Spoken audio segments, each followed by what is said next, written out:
My last year of undergrad, I went to this conference in New York with all these hot startups, and they were all recruiting. Yeah. There was the CTO of this company, and it was kind of an odd one out. They had bikes, and they thought that people around the world were going to have these stationary bikes in their house and pedal on them all the time. And I was just grilling that CTO. Who would want this? Why would they want this? I couldn't grok it at all. Yeah.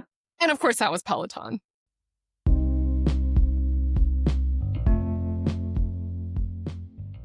Hey, everybody. Welcome to Founder Cliff Notes. I'm Ashley Smith, founding partner of Vermilion, an early stage venture fund that backs technical founders building technical products. Today, I'll be interviewing the CEO and co founder of Tadata, Tori Seidenstein. Tadata is dedicated to reducing the friction of AI connectivity. Today, they provide MCP, Model Context Protocol, for people like me that aren't as smart as Tori, as a service. And they're the creators of the popular open source project Fast API MCP, which when I say popular, I mean like it's the number one trending repo on GitHub for the past week, which is so cool. I'm like so excited when I go look at the trending repos every day. Tori, it's so good to see you. Welcome. Where are you today? Thanks for having me. I'm in San Francisco. Oh, cool. I just got back on Sunday. I was there for a few weeks and I head back in a few weeks as well. So I enjoyed your summer weather. I was told it was the coldest winter of all time. And then I got there and it was summer. Yeah, this summer Obviously, took the Mark Twain quote to another level. yeah, seriously. Obviously, I know you really well as an early backer, but like, just tell me a bit about yourself. What's your origin story and what made you decide to be a founder? So I grew up in the Washington, D.C. area. Yeah. And while I was in high school, I read about a startup in the newspaper that I thought was super interesting Yeah. when people still read the newspaper in print. And I did a bunch of research and then cold called the CEO and pitched him a bunch of product ideas and asked, "Can I please intern?" And he said Wow. yes. Oh, wow. Okay. Yeah, so I ended up interning there from 10th grade onwards and just loved it. It was meaningful in the sense that we were bringing a product to market that otherwise would not exist.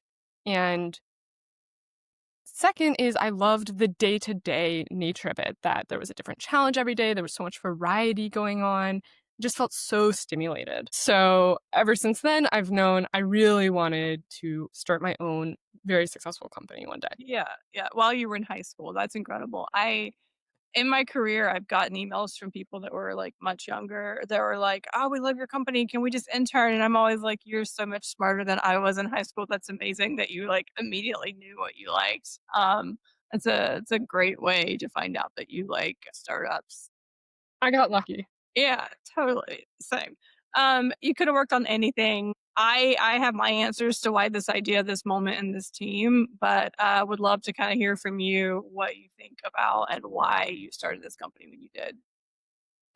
My co-founders and I were all working at different tech companies at that time, and we were watching what was happening with generative AI and AI agents and going to some open source conferences. And from a first principle standpoint, it became super clear to us that LLMs have become so powerful and the value to be unlocked over the next 10 years is at that connectivity layer when you give the agent or the LLM access to different software, different databases, different backends. So that got us really interested in AI connectivity, and it enabled us to spot the chatter about MCP in the developer community very early. And we pretty immediately recognized that it was going to be a X improvement over what had been out there before, which was mostly RAG, because now you're able not only to transfer unstructured information across the boundary, but you're able to take action. So that got us to dive in, start creating this open source fast API MCP, which really took off. And then that momentum has propelled us to this point. Yeah. Okay. Awesome. And so I've been using all sorts of new AI tools in my day to day, which is very different than your day to day or other people's day to days. But for me, I'm trying to like connect different systems together that help make me more efficient. And I find that AI and software interacting is still a bit broken. Like it's not quite figured out. How do you kind of think about that? Like what do you think is broken? And yeah, just like talk a bit about that. Software has been built for humans forever, and API has been built for developers forever. And that is a really different paradigm than AI, which is very dynamic. The way we sometimes talk about it is that traditional software, you wanted to put everything in these teeny tiny little building blocks, Yeah. and then the user assembles it on the other side. Maybe it's developer coding, and they're putting together those individual API calls. Or it's a user who comes into a UI and is making thousands of tiny button clicks and navigation steps. But all those paradigms break down when the entity on the other side is AI or an agent, because they do best with use case based primitives, and what the bottlenecks used to be, like bandwidth, has shifted to totally new bottlenecks, like context windows.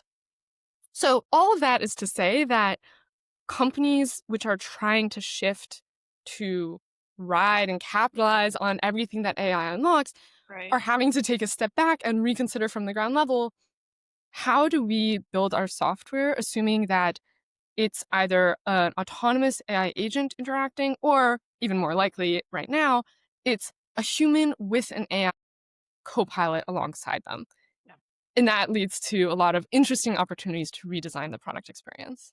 Totally. I imagine if I were like an executive at a company that's not a startup or even some startups, frankly, it's kind of scary because you're hearing about all these AI and making people more efficient and all of this. And figuring out like what is the thing I actually do? Like what is the movement that I need to push within my company? What are you hearing about like from execs and leaders for this shift that we're seeing in software development? So, the first thing that we hear is that it is very chaotic and overwhelming Yeah. and hard for the executives to just know what is the big first step I should take with my company to shift towards AI. On the product strategy side, the main question for them is, how do I keep my product relevant in the new AI world?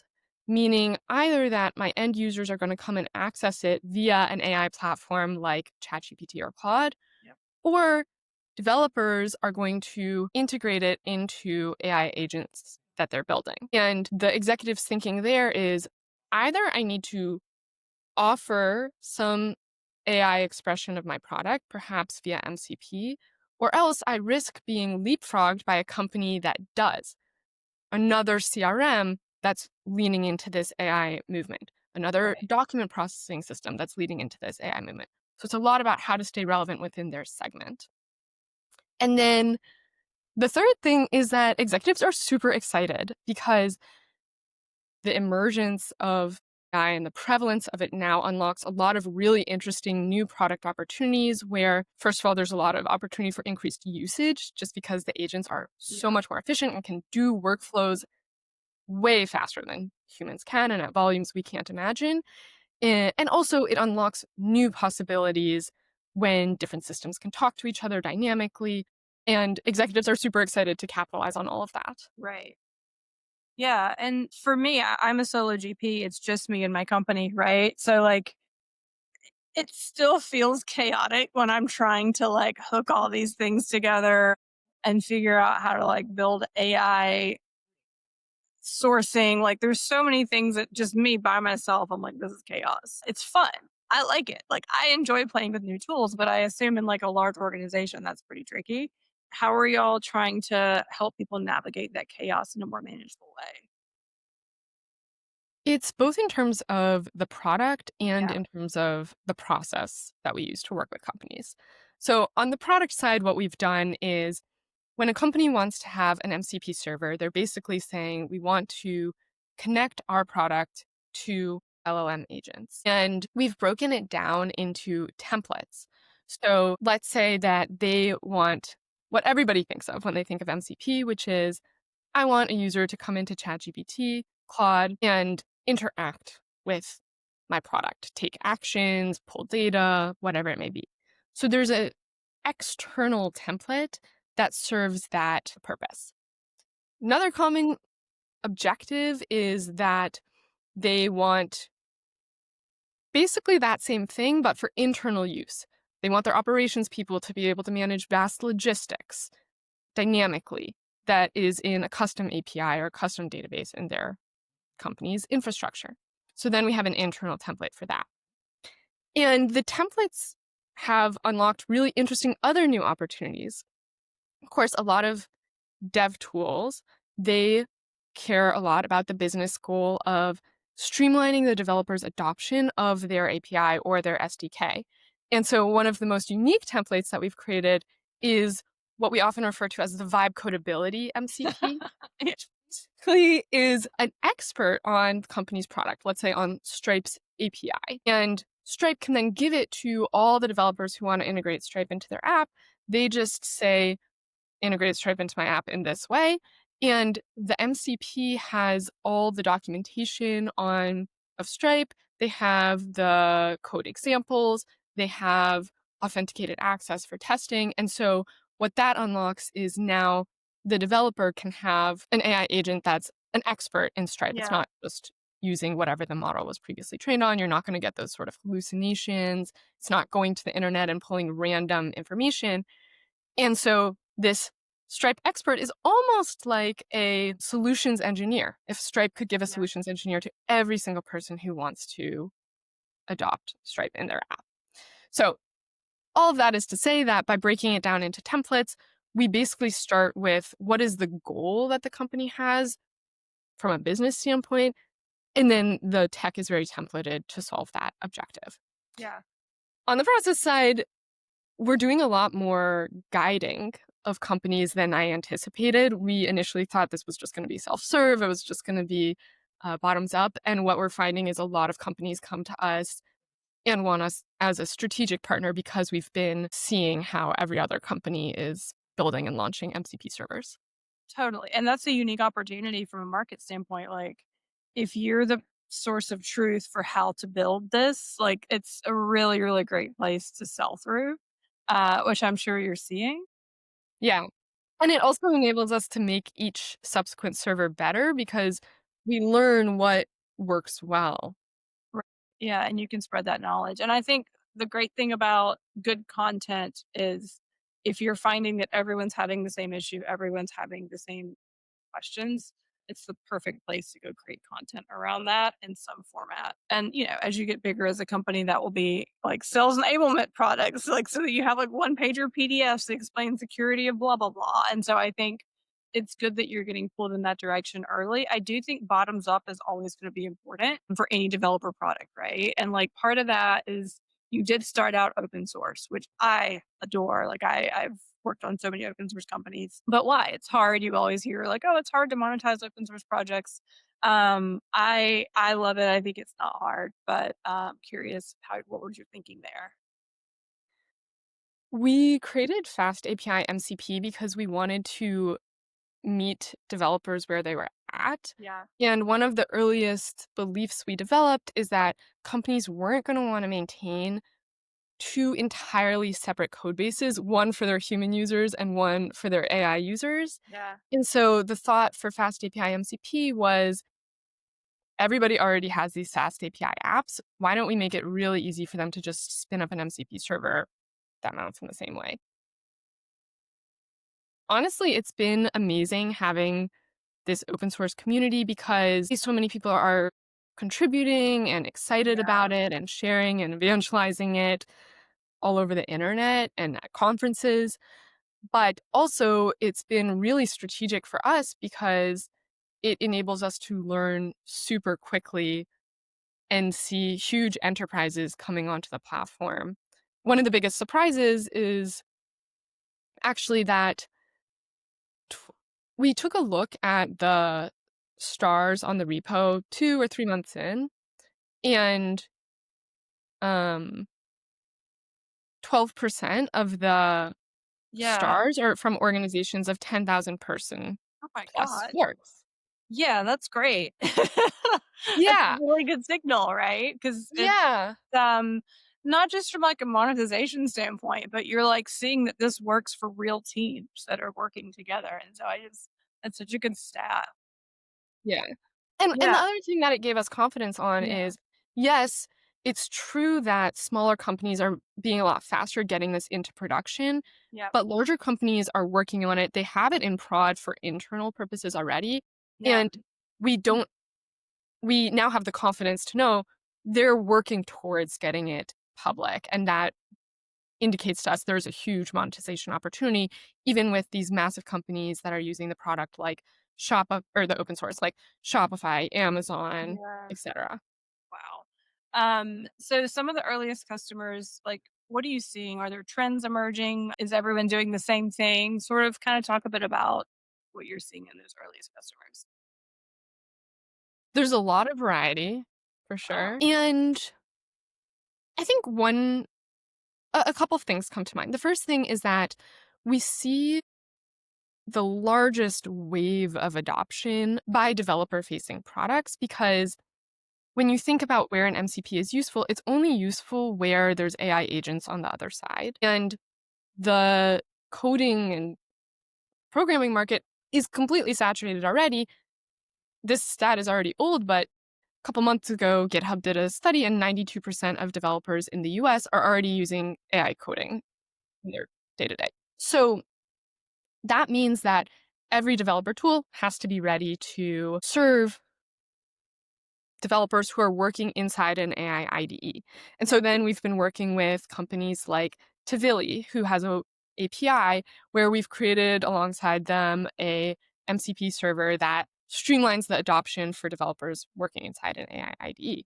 Or we've worked with Copilot Kit, provides a UI for like a framework for building the UI on top of agents, which is surprising or can get very intricate and yeah, complicated. And done a similar thing for them because similarly, they recognize everybody, a huge new portion of their users are vibe coding their way, whether it's an experienced developer who's vibe coding now or someone who's entering the developer world as a vibe coder itself.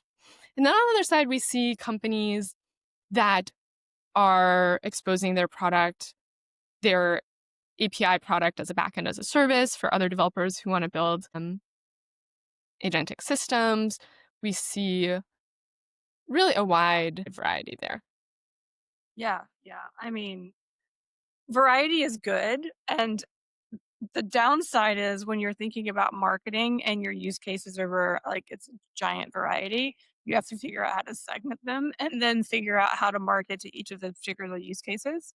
But that's a good problem because your market's not ever going to be too small in times like this.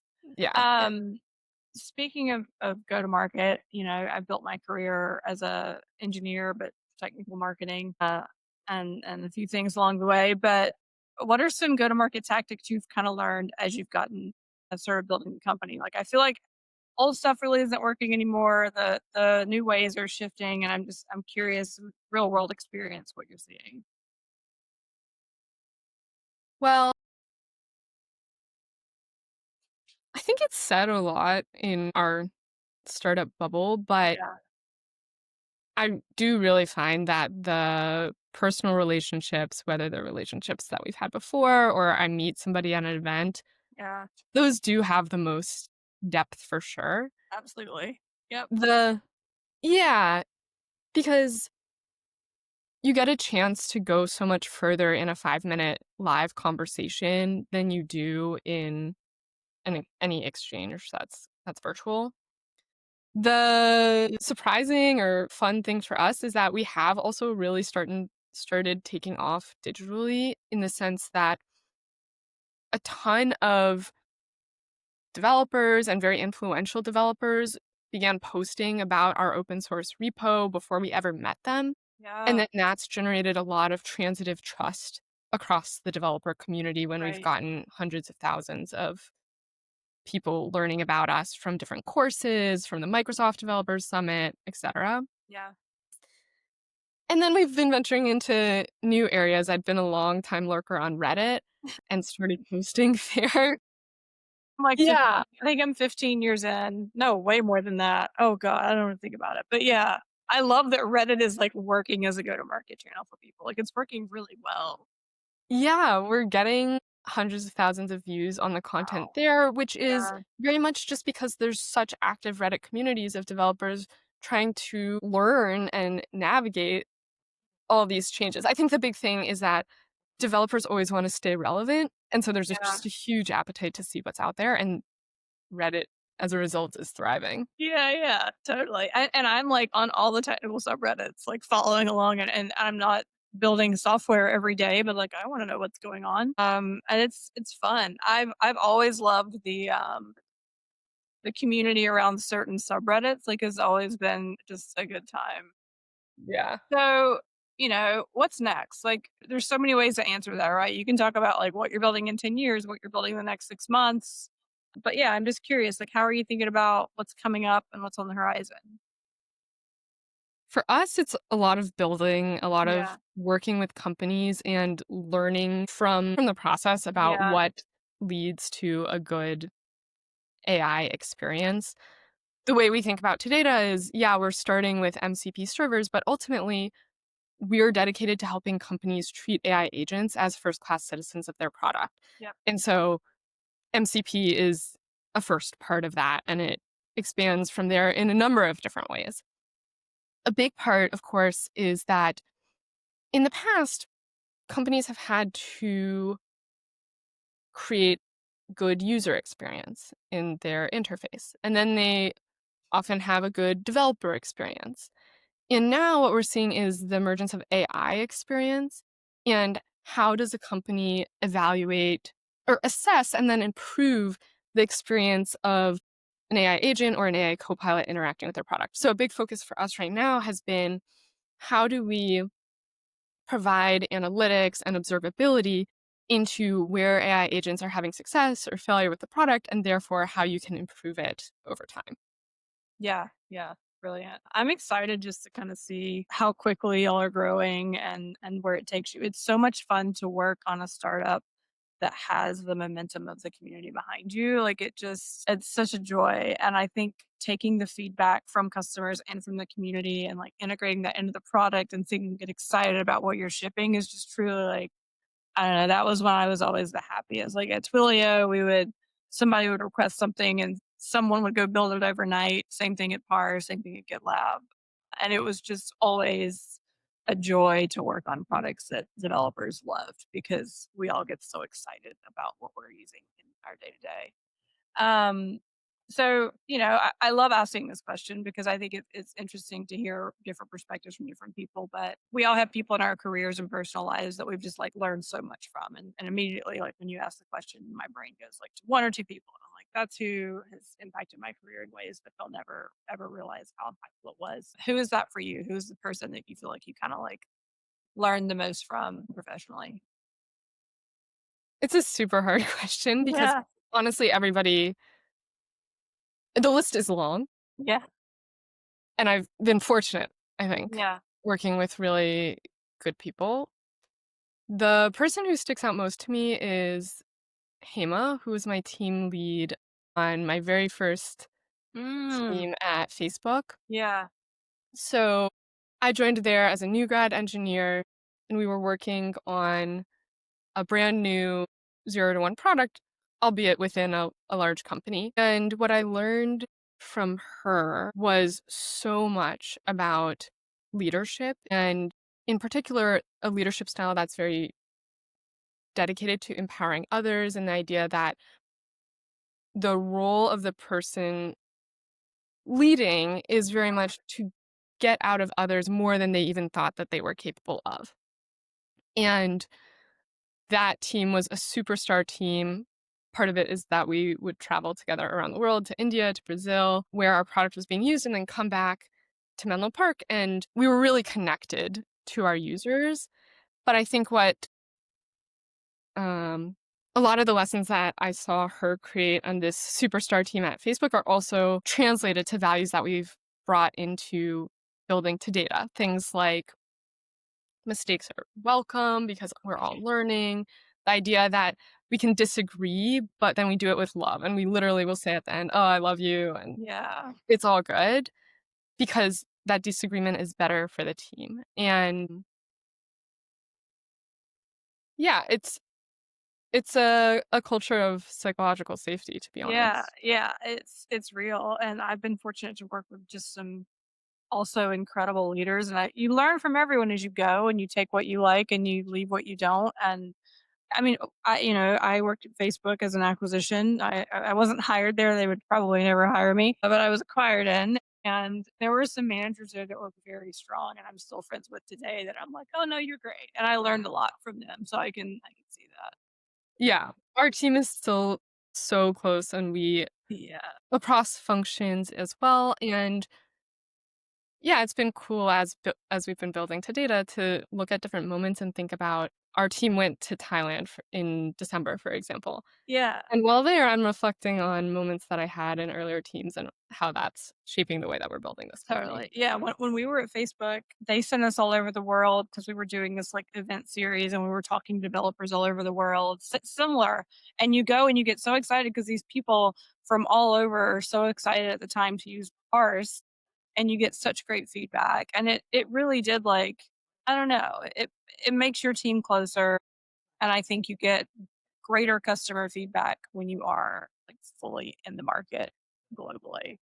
Um so switching gears, Vogue does this great interview format. They follow people around in their houses and ask them 73 questions. It's rapid fire.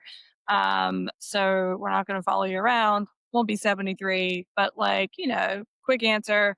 All these are pretty much not work related, but some work. So I'll get started. What is one thing in your tech stack that you can never compromise on? These days, an AI coding agent. Of course. Yeah. I don't know what mine is, but that's a good one for you, I think. What's the latest technical problem that really frustrated you? Evals, like Oh, everybody else probably. yeah, yeah. I have thoughts there that I'll share with you. First thing that you've built that made you feel like a real builder, like you're like, I created something. So, my first exposure to software engineering was actually in college. So, it was probably the very first project of Yeah. CS 1110 Uh-huh. at Cornell. Yeah. Oh yeah. I and failing at that. Like I'm like my first project, I was like, I don't know how to do this. And it was probably like reversing a string or something, like something super silly, and I'm like, "I don't know, what do I do?" Yeah, good times. What is your unfair advantage as a founder, technical or otherwise? Grit. I think a Yeah. lot of people say it, but definitely when people get to know me, they tend to comment on that. Yeah, yeah, it definitely comes across, I can tell. I picked up on it. I think I've commented to my investors when I'm talking about your company. I'm like, she's got the grit."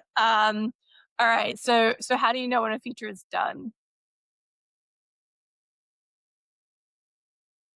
What generally happens is that something else becomes a Yeah, higher priority. yeah, yeah, You've passed the bar.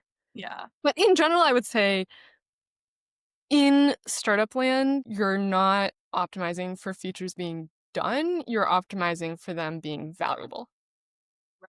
Good And enough. once you're there, you're good. They get the job done, and then we can iterate at some point, but, like, good enough. Yeah. What's the most overrated advice you hear in startup circles? Ooh, that is a tough one.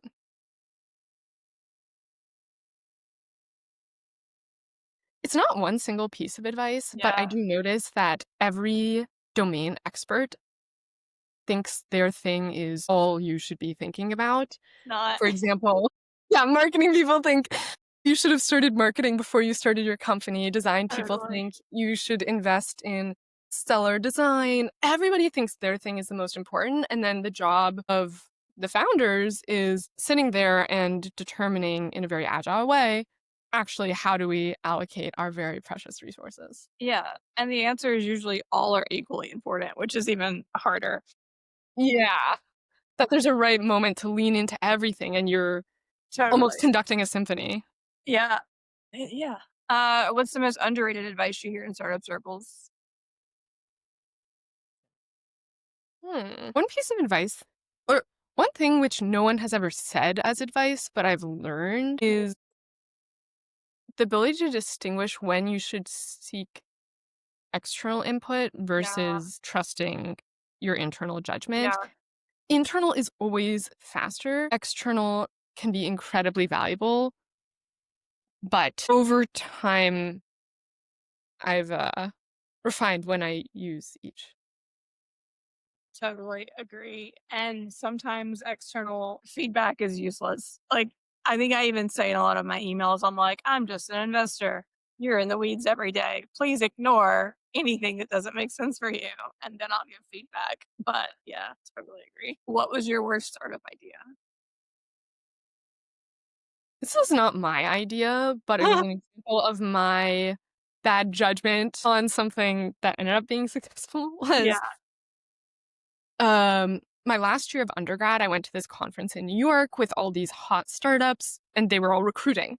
Yeah. There was the CTO of this company, and it was kind of an odd one out. They had bikes, and they thought that people around the world were going to have these stationary bikes in their house and pedal on them all the time. And I was just grilling that CTO. Who would want this? Why would they want this? I couldn't grok it at all. Yeah. And of course, that was Peloton. Yeah. Yeah. I mean, it was a moment. It's a great time. Yeah, the Um, jury is out. yeah. What's the one signal you care about most?